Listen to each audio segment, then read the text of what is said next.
Hi, I'm Rob Cram, and today we're taking a look at Mages and 5PB's Phantom Breaker Battlegrounds, which is a spin-off game from the original console release of Phantom Breaker. The game also released on the PS Vita and makes its way for the first time on PC. To begin, players are greeted with a cute and telling intro sequence which introduces the main characters, which consist of a number of female combatants in typical cute anime fashion. Although don't be dissuaded by the retro looking graphics, as there's plenty of carnage on offer here.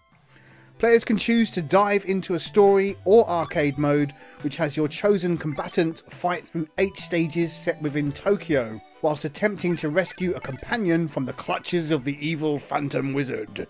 The latter ditches the story and has you fighting for best time, highest combo and such like. There's also an additional co-op story for up to 4 local players, alongside a Battlegrounds mode where players can go head to head in local competitive play.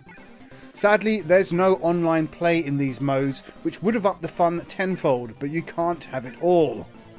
Looking at the base gameplay, players choose a character from a selection of fighters who each come with their own characteristics and fighting style. Mikoto, for example, wields a hefty sword, whilst Itsuki a hammer, and so on.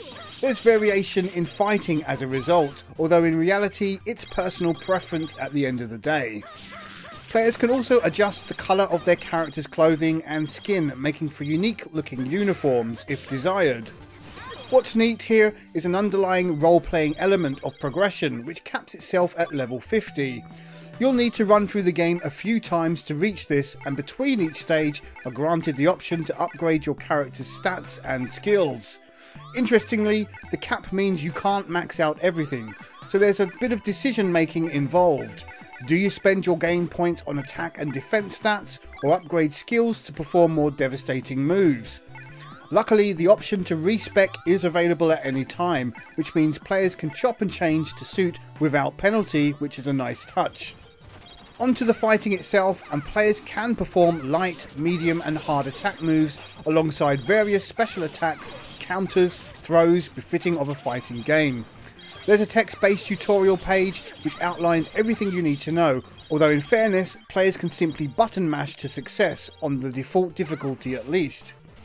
Those who take the time to master the specials and combos will be much rewarded, as it pays off being more skilled than simply relying on hammering away on the gamepad.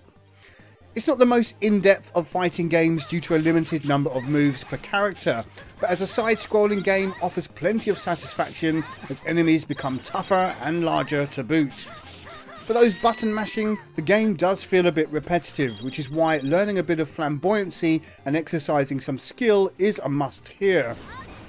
In terms of visuals, the game's anime-inspired retro looks work well, with some excellent locations set within Tokyo's colourful districts. Whilst there's only 8 stages, the variety in locales, which constantly change, is good and means you won't tire of the visuals.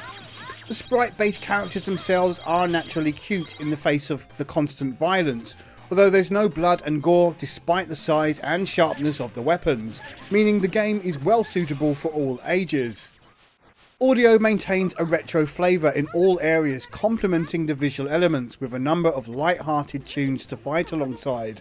There's a fair amount of Japanese voice work, which is performed as expected, but does mean anyone not understanding the language has to make do with text, which luckily can be changed to several European tongues.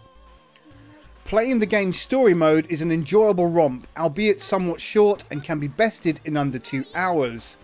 That said, there's plenty reason to dive back in again to either level up your chosen fighter more, unlock additional characters and level those up as well, or tackle the unlocked increased difficulty settings for greater challenge. The arcade mode also has you survive for as long as you can, whilst racking up the highest combos, quickest time and high scores. As already mentioned, there's local co-op and competitive play as well for up to 4 players, which is a neat inclusion, although with no online options makes it a bit limited if you've no one to play with locally. Phantom Breaker Battlegrounds is a charming, easy to pick up and play for short periods and ultimately fun trip through Tokyo and beyond. For its low price point, players will certainly get their money's worth, although button mashers might find the gameplay a little too repetitive after extended playing. The lack of online modes limits the game's overall appeal, but even so, for a single player experience or with local friends, offers some satisfying fighting moments and lots to do for completionists. If you're a fan of side-scrolling fighters, then this is well worth checking out. For those who simply want a no-nonsense bit of action without the complexity, then you'll find a neat little game here. Phantom Breaker's Battlegrounds scores 8.5 out of 10. I'm Rob Cram, thanks for watching.